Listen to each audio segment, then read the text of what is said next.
Right, looks like we can get started. So thank you all for joining us today. I hope you and your loved ones are all keeping well and safe during these challenging times. My name is Caroline Holmes and I am the MD of SheCanCode, and really looking forward to this afternoon's Power Up session, How Did She Make It Happen? We are going to, well, before we start the session, and for those of you who aren't familiar with SheCanCode, I thought I would tell you a little about us.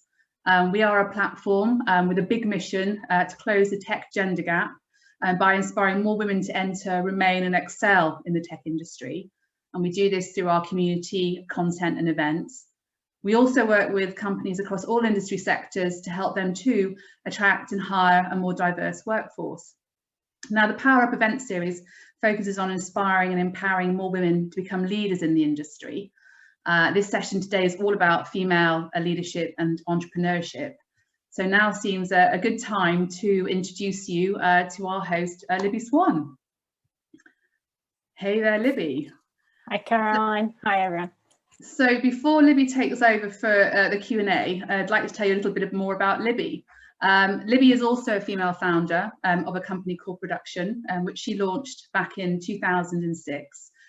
Production works with companies supporting their business growth by providing services that range from product design through to build, execution and delivery. And Libby now has and manages over a huge team of 80 engineers in the UK, US and Mumbai. And pre-COVID was managing to travel regularly to all. So must have collected a lot of air miles there, Libby. So thank you, Libby, though, for hosting the session today. Really looking forward to listening to three female founders chat it out. So over to you. Thanks, Caroline. And hey, thanks for the SheCanCode platform for supporting us and making this happen. This is pretty awesome. Yeah, thanks everyone for joining us. And don't hesitate, I guess, if we're using Q&A, don't hesitate to use the Q&A channel to tell us where you're joining from. It's kind of cool to see. So yeah, I'm here in London and we have Sabrina. I'm pretty sure she'll start to turn her camera on soon. And we have Victoria also, and she's in London as well. Sabrina, where are you joining us from? If you could just tell everyone. I'm actually joining from Miami, Florida. Nice, warm. And yes, Victoria's with me in London, which is cold and getting dark right now. So by the time this call ends, it'll be dark outside my window. So I'm going to introduce Sabrina and Victoria. So Sabrina is the CEO and founder at Clear4Me. Clear4Me is a leading independent ingredient authority and managing the most comprehensive ingredient database. Clear4Me's platform standardizes ingredient information, making product discovery simple, clear, and transparent. And Victoria is the CEO and founder of Go Lightly. And Go Lightly is the first invite-only vacation rental and home sharing marketplace for women with a mission to form a network of connected, like-minded women and provide them with a safe and trusted place to book accommodations. So welcome both of you, and it's exciting to have you both.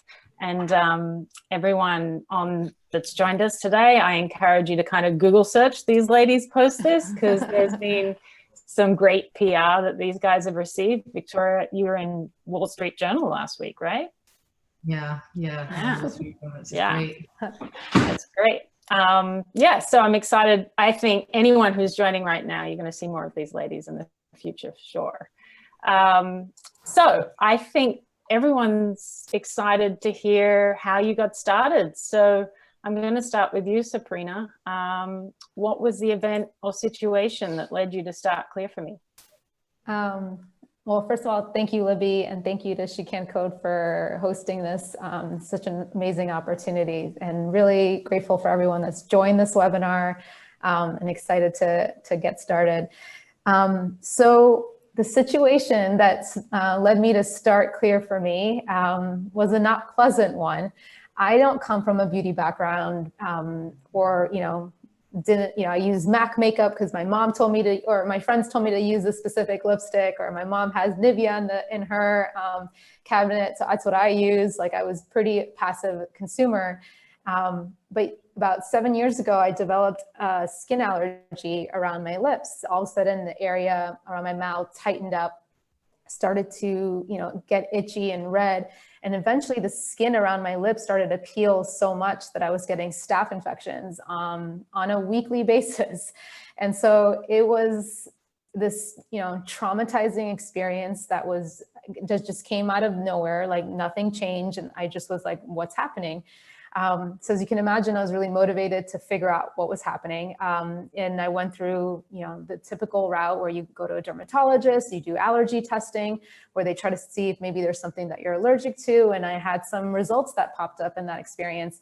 And I learned, there was a few things I was allergic to. And I thought, I got this. I can avoid these list of ingredients because I'm clearly motivated not to have this around my mouth. And then I learned, one of the things I needed to avoid was fragrance. And I thought, I got this. And then my dermatologist hands me this sheet that says, for you to avoid fragrance, you need to look for 32 different synonyms that are used in ingredient labels for fragrance. And I was like, okay. And this happened to, I had a total of 5 ingredients that I needed to avoid. And there was over 180 different synonyms that I needed to look for.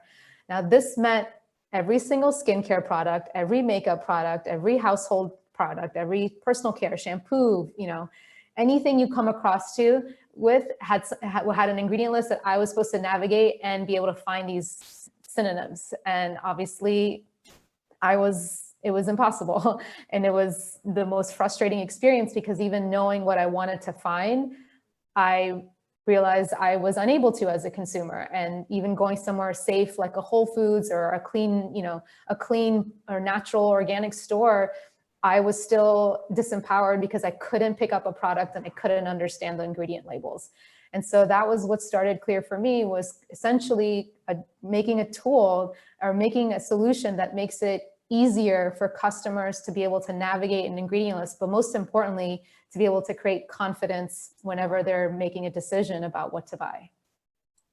Yeah, I will admit I have heard that story before, but it is pretty traumatic way to get into it, which I think, Victoria, if I'm not mistaken, your story was I wouldn't necessarily want to call it traumatic, but it wasn't necessarily out of a good event, right? It was out of something not so good happening. I'm not sure. Oh yeah, absolutely. Tell it. Yeah, so mine came about from, I had my apartment rented on a short-term rental platform, and it was I ended up meeting the guy who booked it last minute, and he like shook his hand and everything, and it was all very, very good and fine and everything. And then he rented it, and the next day I got some complaints, but it was the day after that I realized that he basically had a massive party there with lots of friends, stole everything, like from my TV to my furniture to everything from under the sink. And it sort of, obviously it was traumatic in that way. Everything in my apartment had gone, everything was trashed. There was, vomit and everything all over the floors. And I was just like, oh my God, I just can't trust this anonymous system. I feel like, and I've been, doing short-term rentals for a while. So it came to a point where I was like, I need something that I feel like I can safely host my homes on, and something that I can safely travel on it. There needs to be more accountability, and like taking inspiration from the women's co-working spaces and all that. We sort of came up with this concept of having an interconnected network of women where they can travel with whomever they wish, but they book and they host their homes, within the network. So it's a private club for women, really. And yeah, it's just to create a safer space for women to travel. Yeah.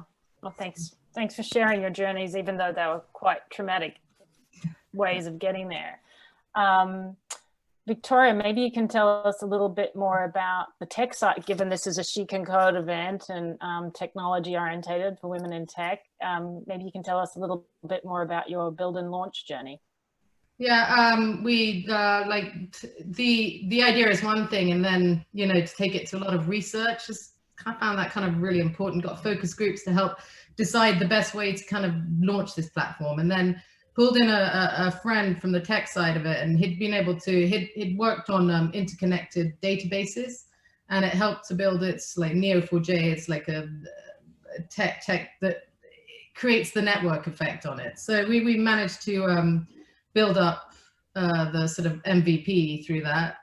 Got on board our advisors. I luckily got introduced to them in Austin, because I was in Austin. Got introduced to them. They're ex-HomeAway senior execs, and they could lead us. Like the chief information officer from HomeAway, ex-HomeAway, was our tech advisor, who helped us kind of put the whole stack together and put our team together and build it from there. So it's putting all the pieces of the puzzle together, and you know, not getting overwhelmed by each massive project that we're trying to build, but just building it slowly and surely as you know, we built it up. And I brought on someone I'd worked with before to help project manage it, so that it didn't seem too overwhelming, you know, because every time you think about it. And I know, like, and I don't mean to put you on the spot with this one, but I know you've got a lot of moving parts, of the platform. Like, how many integrations does Go Lightly have? Integrations is like, yeah, one of the big, I wouldn't even, I mean, multiple. Yeah, and I mean, working on more, like the integration part is something that, you know, obviously we launched in January, we launched recently, but it's something that we'll have a whole department for. Like, it's necessary. All those integrations are huge. Yeah, I think Sabrina would be able to relate. So maybe, Sabrina, you can also share with us kind of your build and launch journey for everyone here.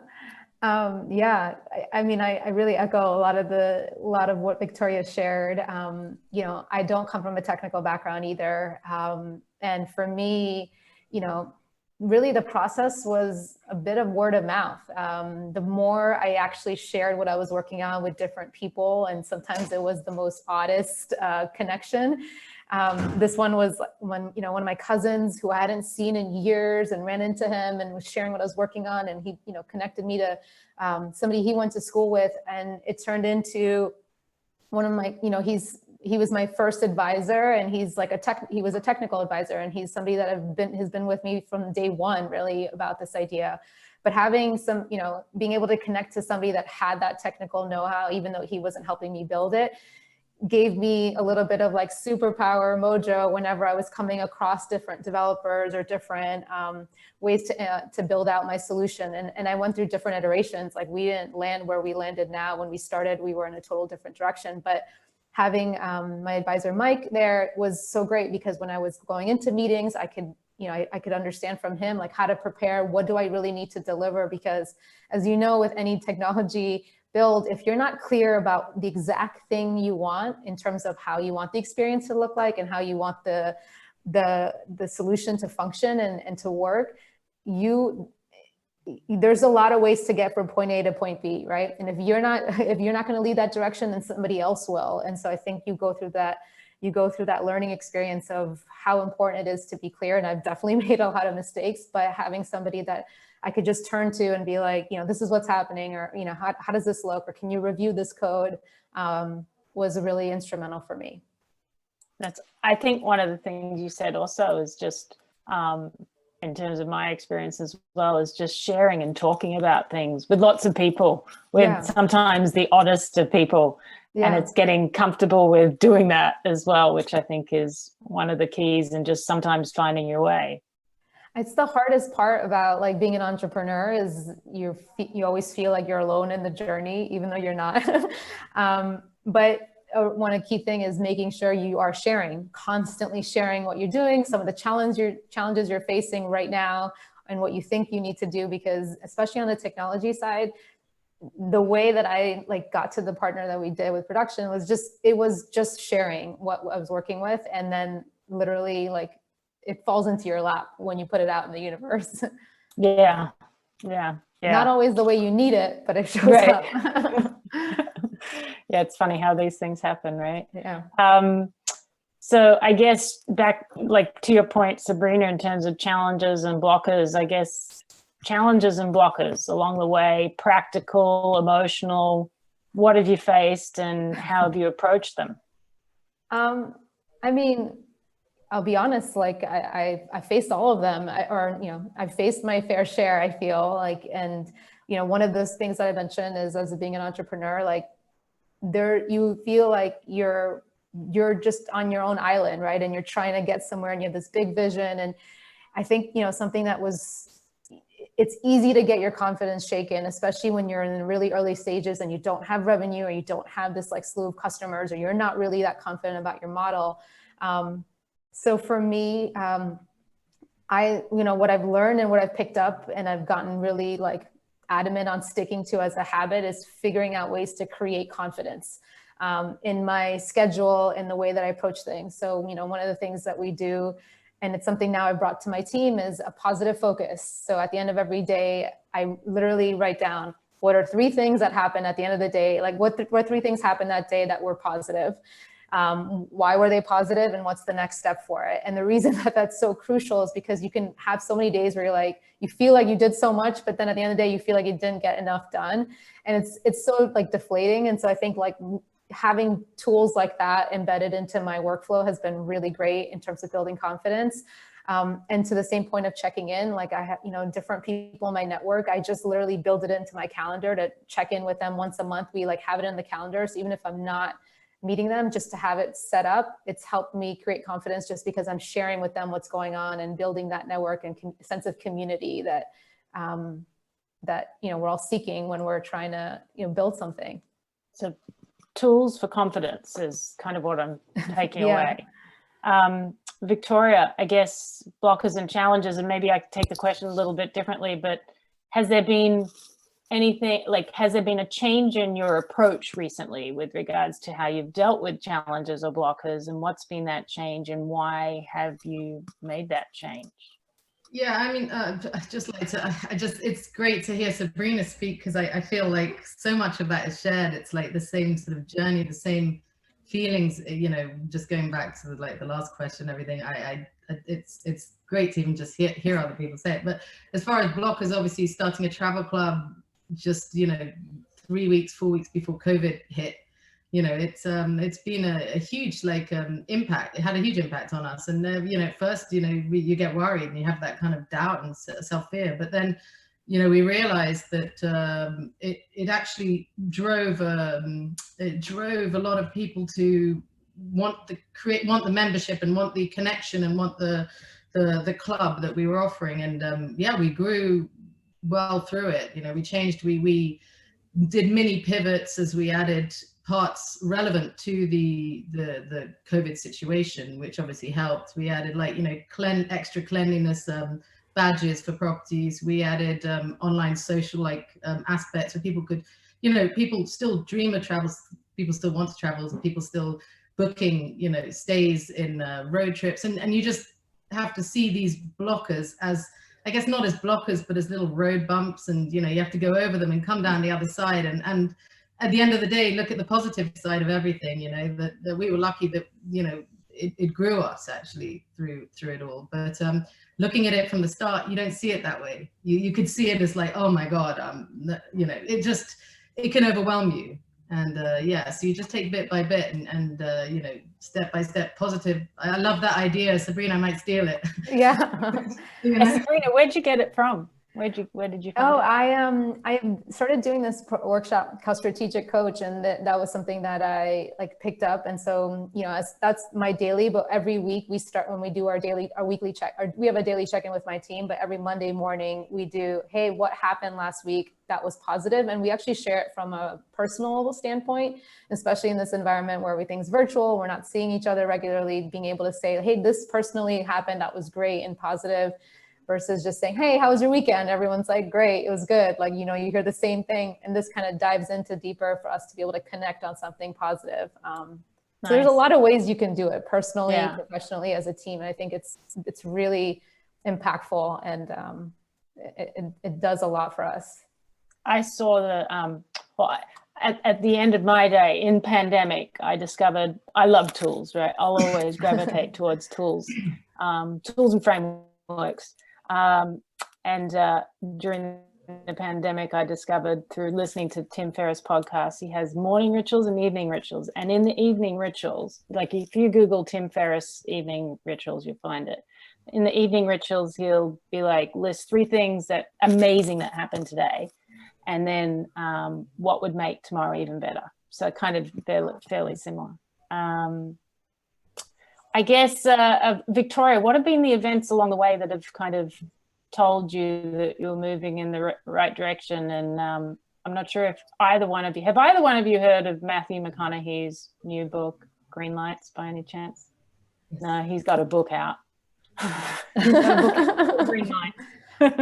I've been listening to a lot of podcasts about it. Yeah. So I'm really asking, and so like green lights are the things that kind of tell you that you're going in the right way. So I'm just interested, Victoria, what have been your green lights?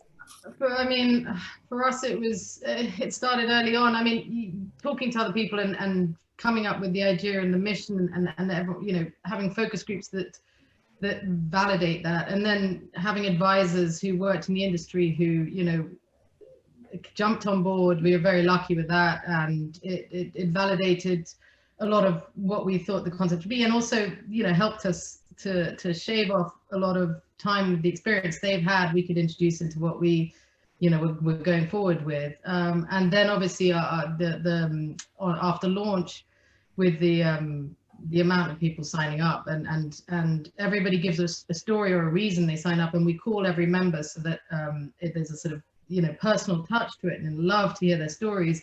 And sitting there on the phone with some of them, and the way it sort of opened up their travel worlds, because they come from domestic violence or reasons where they've lost their husbands and haven't traveled in a while, or there's many reasons people feel that they like to have a connection where they're going. They like to have a private club to travel in, and I think it's kind of all those parts together is one big moving part. Obviously validate it. Obviously the press really helps, and then it's kind of like every little positive.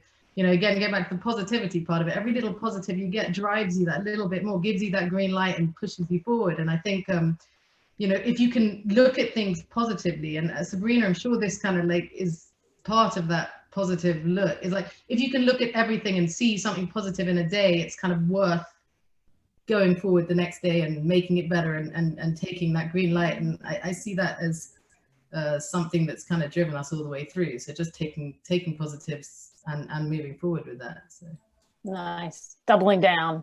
Yeah. Sabrina, what have been your green lights? Well, I guess one of them, as I mentioned earlier, like I went through different models. I wasn't really sure, and when I started, it was my goal was to provide ingredient transparency and education and be able to like empower consumers. So in the beginning, everyone, when I was sharing this idea, was like, oh, I see this as an app and everybody's going to scan these products when they're at stores. And like, I wasn't really sure. And I was like, yeah, okay, that makes sense. And so, I think like when I went through the route of creating a consumer facing solution, and I, created a prototype and did all that. And as soon as it went live, I realized there was something in me that just didn't feel good. Like I just didn't, it didn't feel natural to me to go that route. And even though that was what everybody around me was telling me. And so, one of the green lights was like going through that like failure and seeing that actually like this doesn't make sense to me. Like if I need, for me, the reason why is I didn't want to build a consumer facing app because I thought I now have to educate all these consumers about going to this app and going to the solution. Like I want to live where they're already shopping, and I want to go where, I want to be wherever they're going. I want it to be a resource there. And so that for me was like a green light in terms of, okay, it's really clear that for me, this needs to be a B2B solution. And that means we need to go directly to brands and retailers to be able to provide our services on their e-commerce platform directly.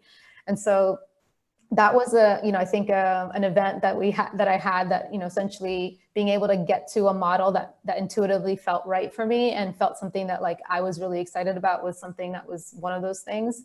And the second one was meetings with potential customers, right? Like actually talking to who those customers are. And so in that same realm, like I switched to B2B, and it was every time I finally got a meeting with a retailer, you're kind of like, I was cold emailing. I was definitely, nicely being, trying to chase after people and trying to get those meetings. But I remember when I had my first real meeting with Credo Beauty, which is the largest clean beauty retailer here in the US.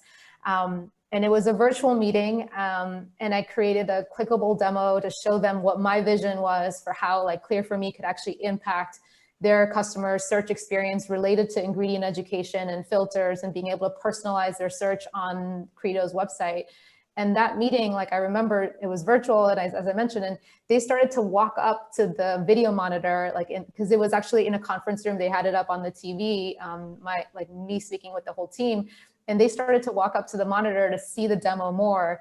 And I thought, like, immediately at that meeting, I was like, okay, I'm not crazy. Like, the way that I'm seeing like this vision of like what this like can really create, how this can create value, was something that was in line with the way they were going. And I think, like, if I wasn't able to actually pitch and talk to the customers who my end customers would be, like, I wouldn't have had that experience. And going through that experience made me really clear that, okay, I'm on the right path. Like, this, you know, to Victoria's point, this was validating. And like, you need like those moments to be able to like anchor to that, like validates things that you're working on, validates the direction you're going in, and trying to seek those out are really like important. And it's so hard to keep putting yourself out there, but like, it's just have to keep doing it, especially with your customers, you know, whether it's B2B or B2C, so that you can get that feedback and you can get, you know, you can work with them to like work towards the next steps and to evolve the product. I have a question Caroline has shared with me from, I guess, someone in the community here. I'm not exactly sure who asked this question, but, and I'm going to ask this question to you, Victoria. Did you ever get to a point along this journey in which you felt like quitting? And how did you overcome the feeling? I mean, never.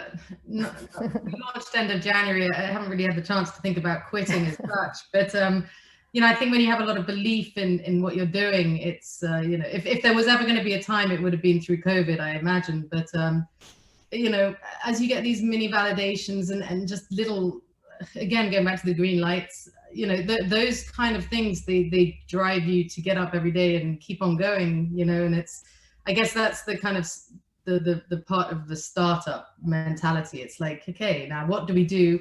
And how can we pivot? How can we change? How can we keep our customers happy? When you know, you reach 1,000 members and then, you know, 2,000, and you're like, okay, now there's people actually, you know, involved and engaged, and you want to keep them happy. So I think, no, I haven't. And I hope I never would get to that stage, but I can see how, yeah, there are times when you know, pulling your hair out. It's that breaking everything down a little bit and just moving on little by little, not trying to get overwhelmed by it all.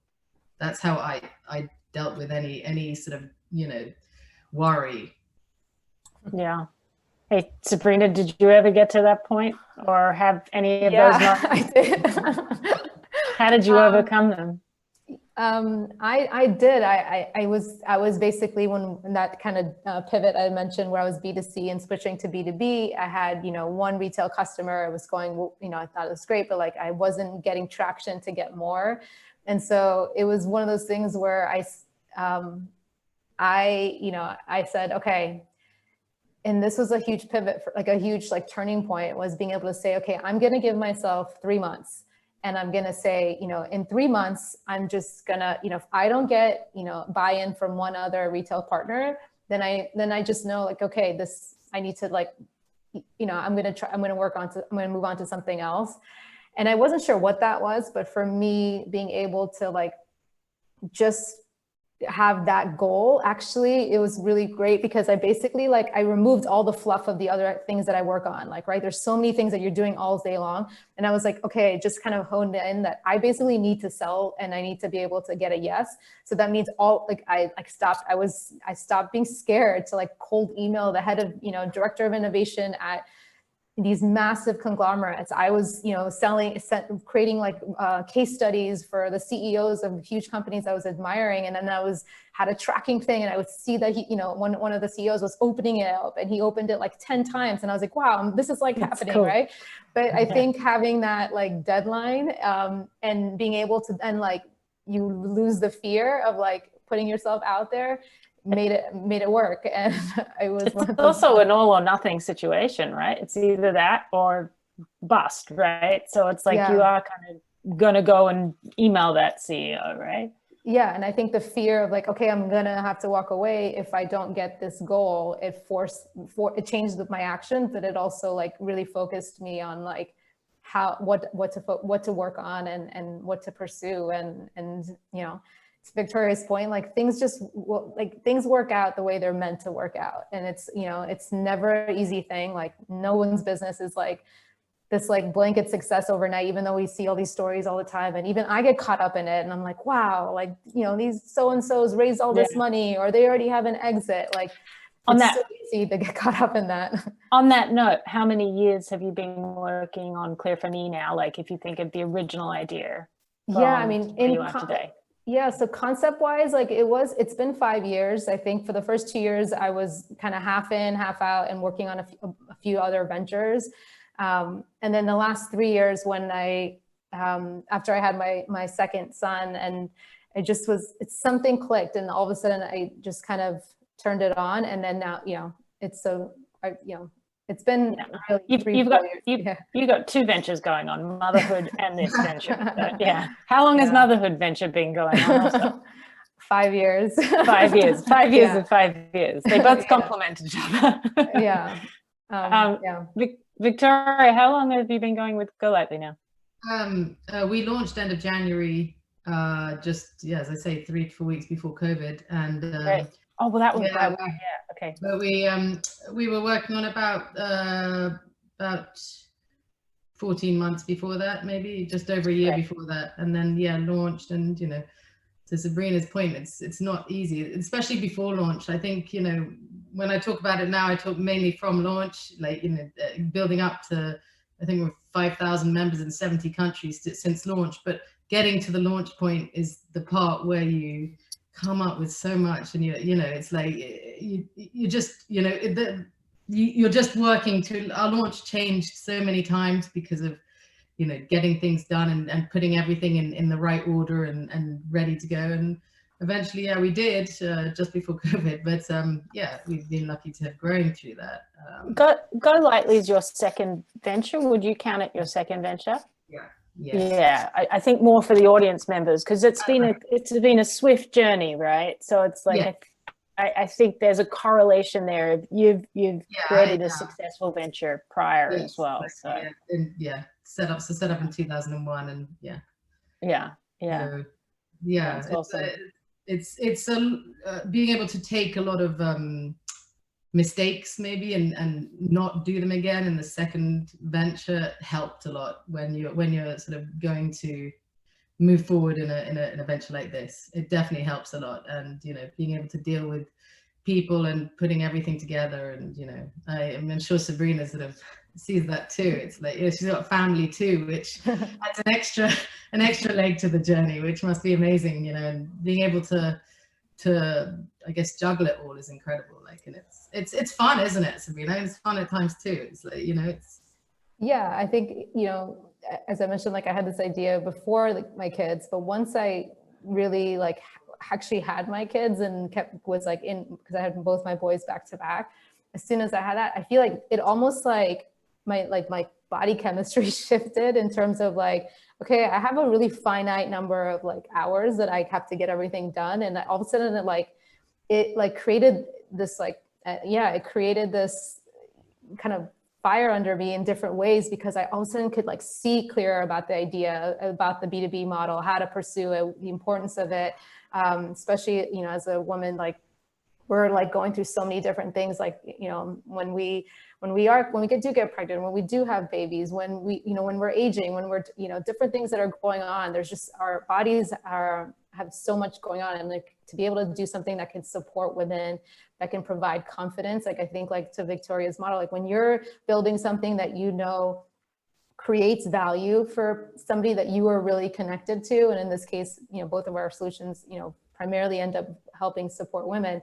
It's uplifting. It feels like when you have a purpose, when you feel something that you are helping somebody and you're doing something of value, you can connect to that. And I think that, like, to your point, like it becomes fun, it becomes exciting, it becomes like something to like worth doing. And I think that, like, if you can connect to that with what you're working on, those hurdles and those times where you feel really alone and you feel like, you know, how are you going to do this? Like, sometimes it's not about how you're going to do it. It's like the who, not how, right? Like it's finding people to help you do it. And it's so important to remember that, like who, not how.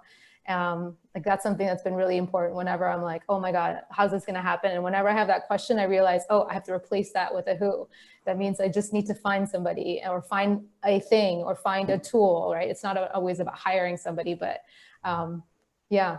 So I think I like that one. Who, not how. This is a question from the audience. So just bear with me because I'm just going to be reading it. It's quite long. Myself and my co-founder, and this is from Georgia. Myself and my co-founder are in the, and I think it might be suitable for you, Sabrina. So just, let me read it, should I?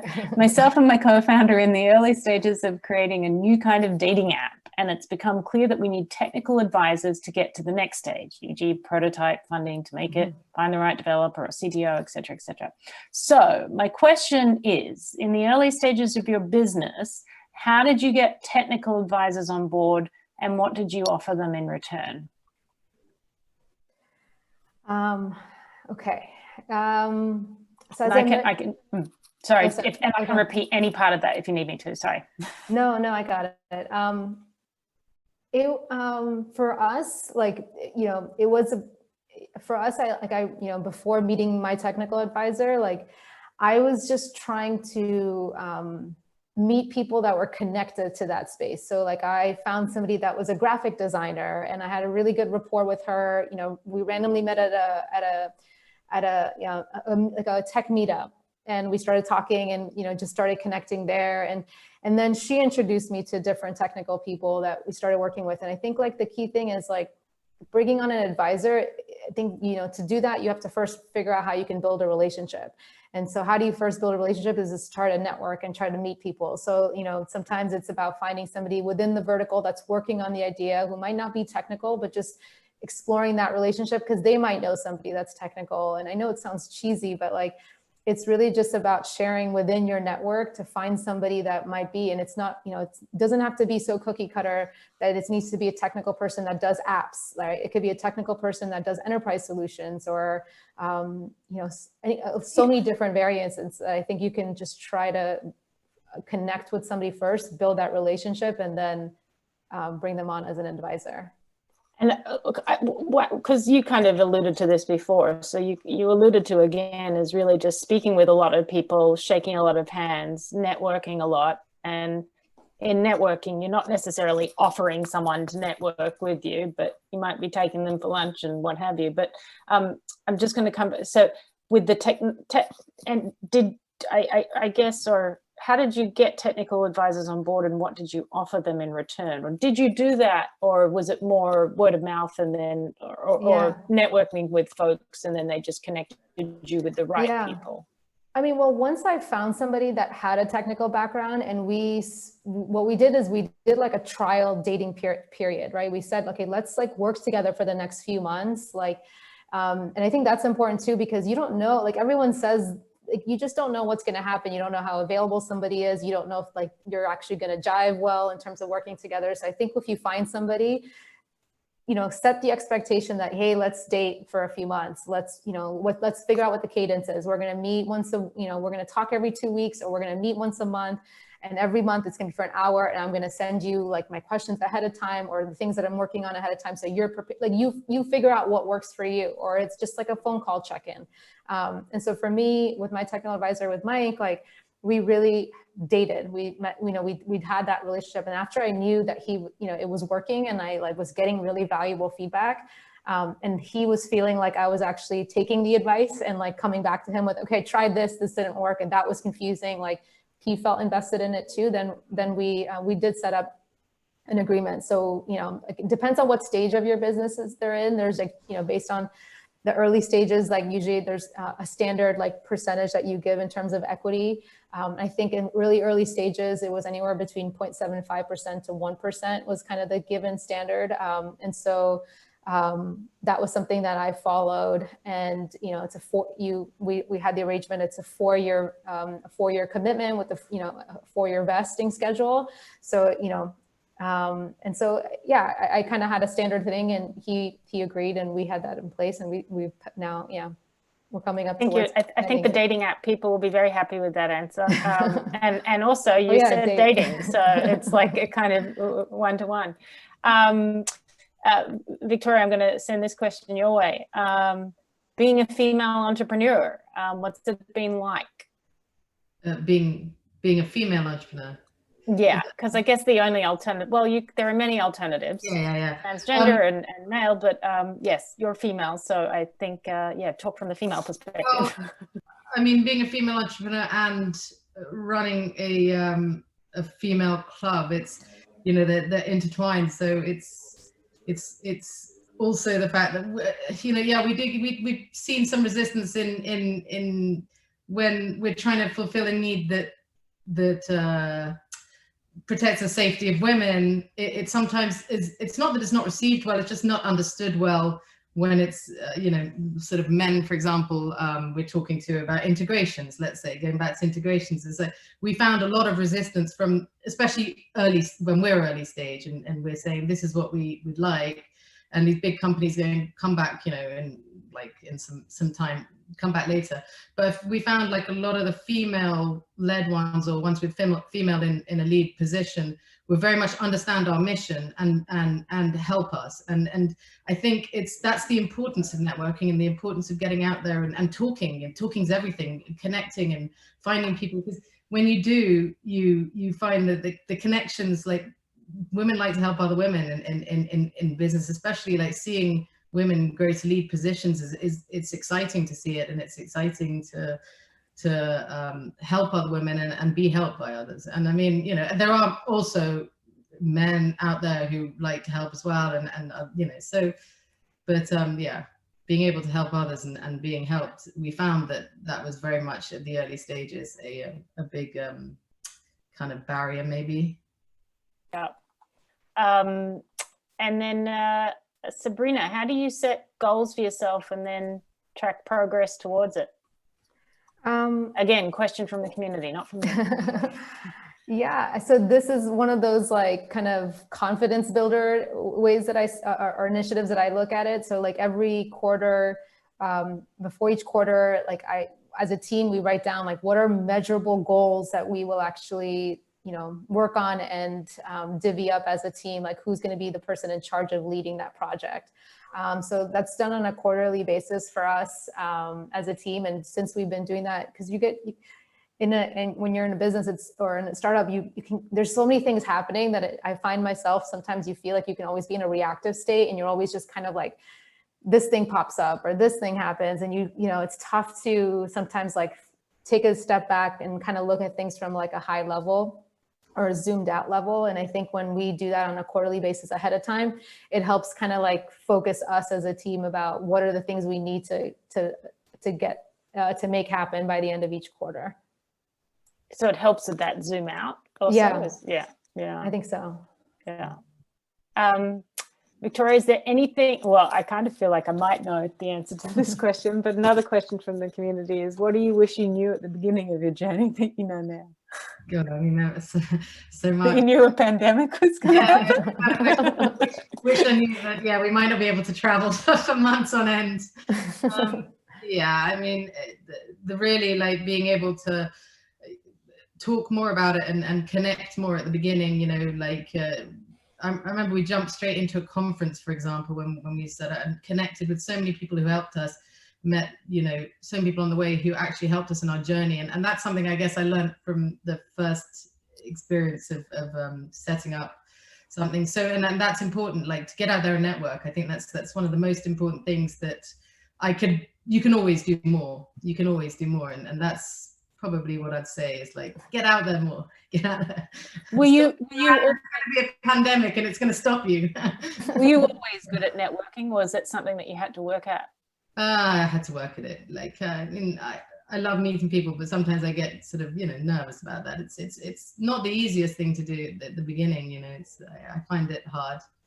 I don't know about the two of you, but I'd say just the only way to kind of get over it is just to do it. And just to keep doing it. Jumping into that fear is like staring it in the face and not letting it affect you and hold you back. Because if you're going to achieve that goal, you need to jump forward, no matter how you feel. Like everybody feels the same.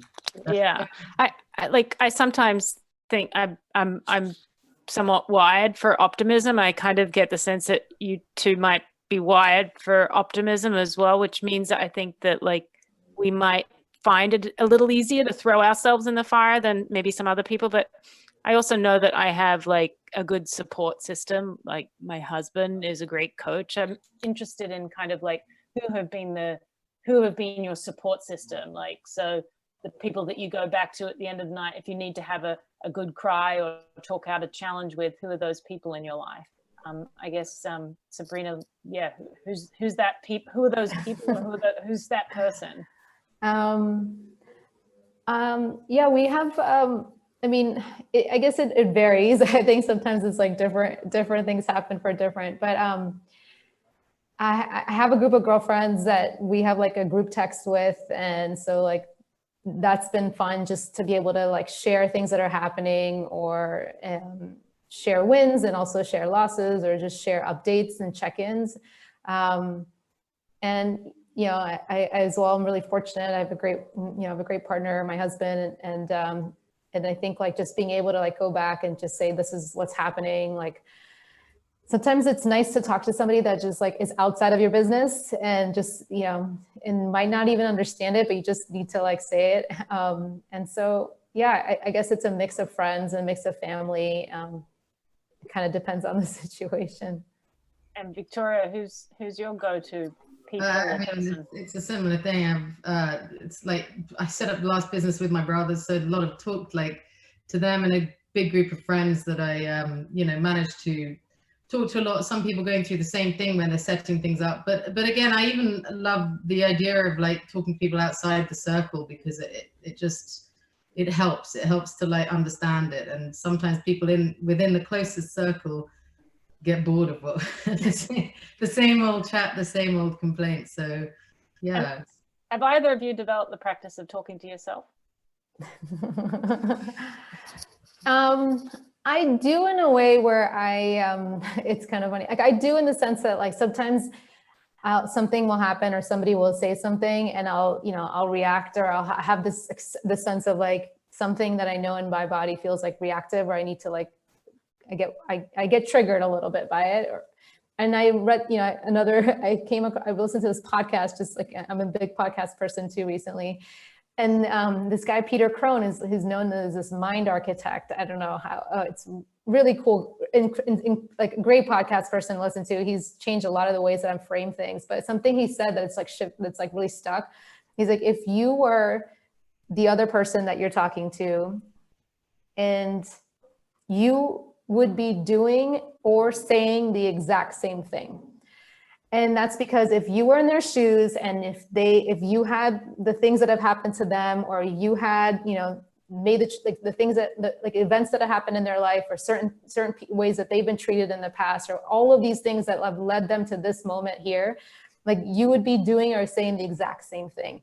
And I think that when that's been something where like now recently, like that happens, like somebody says something, I'm like, oh, I would do the exact same thing. Like that just like calms it down. And then I can like think clear about how to respond or how to like address it.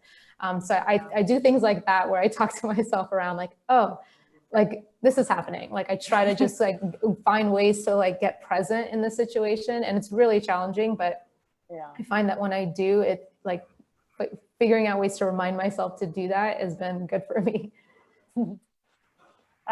Victoria, another community question. As a female founder, it's hard to find good technology support. Do you have any advice on networks that would help with this? There's a lot of like female founders alliance, and obviously, I mean, SheCanCode community would be a good start to find, even just to ask around and ask for other networks that could help. Everything's online now. The great thing is that you can be networking with people all over the world to help you with it. So I think it's a question of, I've joined lots of like boot camps and things for fundraising for all of these, and you meet great people who then recommend other networks, and it's important to get out there. LinkedIn's a great place to start looking as well. Yeah, I think what's kind of come up a lot through this conversation is just like both of you and myself included, is just really talking with a lot of people sometimes, and I don't know about the two of you, but sometimes I find, like, I had 2 conversations yesterday with 2 people about some marketing and sales activities for our own company, and I just find sometimes with each conversation, the process of hearing myself talk out the problem or what I'm looking for is really, sometimes hearing my own voice is really what I'm looking to do, but hearing my own voice with a new audience, and also when they ask questions. But I find the whole process of that just continuously talking with people, different people, and just to hear how you react to them, and it's just real. Yeah, I just wanted to get your thoughts on that whole hearing your own voice. Is it helpful when you hear yourself talk out to someone else what your problem is or what you're dealing with? Do you find you find nuggets in that sometimes as well? I mean, Sabrina, you can take it, but I definitely do, and that's sometimes why, you know, when you mentioned sort of coming home to cry to your family at home is a big difference to going out there and talking to other people, because you have to say it, you have to frame it in a different way than you would if you're just like, oh, you know, blah, blah, blah, blah, blah, quick thing. You have to frame it in a way where it has to like make some sense and be so you are hearing your own voice. So you could very well be talking to yourself, but you're not, you're talking to someone else, and they can come back with bits and pieces, and you can filter, you take what you need, you filter what you don't, you know, it's basically talking to yourself, but talking to someone else. Yeah, if I could add something to the previous question was, there are, like, as I've been trying to expand my team and hire, like, I've been really conscious to try to find inclusive developer, like, personnel, like, from all walks of life. And so there's a few, you know, now there's a ton of, like, I came across a few already in terms of like hire tech ladies or hire more women in tech. There's a few blogs out there that even list where you can find talent. And so I would, you know, I definitely take a look at that, because that didn't exist before when we started building what we're building. And then also there's when there's like coding agent, like coding like agencies that like people come and do like 12-week courses or 16-week courses. Like they do hiring days every 3-4 months. And that could be a good way to meet potential up and coming developers or technology specialists to help you, you know, date and see if they could be part of your team, or just kind of latch onto your idea and do some sort of like intro work that could help, you know, validate your idea and your model. Nice. Hey, Caroline, I think we're at our time's up end. Yeah, I was thoroughly enjoying that, ladies. I think there are actually more questions coming in too. Yeah. So what I think we'll have to do is send those questions out to you to hopefully help answer. But you know, what an interesting chat. I think through everything I heard today, recognizing the importance of power of community and network when bringing an idea to market is priceless. It's hugely valuable and crucial. But also, I think, like you, both of you said, looking into your own internal communities and networks, I think recognizing that they can offer such opportunity. So yeah, hugely great insights. Thank you so much. And thank you so much, Libby, as well, for hosting you. I think next time we'll definitely get some more questions out to Libby so she can talk about her life experience. But thank you so much. We'll be collating some of the learnings here today and sharing across our platforms. But thank you guys, that was really, really, truly wonderful. Thank you so much for your time. Yeah, thank you for having us. Thanks, Sabrina. Thanks, Victoria and Caroline. And thanks again for all the attendees for their questions and for joining us. So hopefully we'll be looking at more power sessions. So keep a look on our socials for the next event, and look forward to having you all there again. Thank you. Thank you. Bye. Bye.